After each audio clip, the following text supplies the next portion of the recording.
Hey guys, welcome to more Daniel's tutorial, and in this one I'm gonna be showing you how to get free private server in Blox Fruits. Now Blox Fruits is something that a lot of Roblox players have been playing for a while, and it's quite simple. So all you need to do is first you have to search Gamersburg and USSR, which is a free private server in Blox Fruits. So let's just go and find that.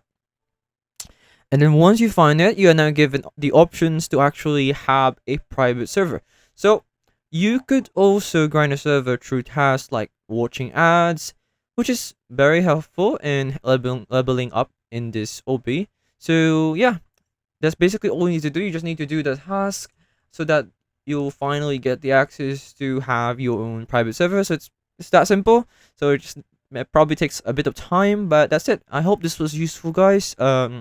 Thanks for watching, and I'll see you in the next one. Bye bye.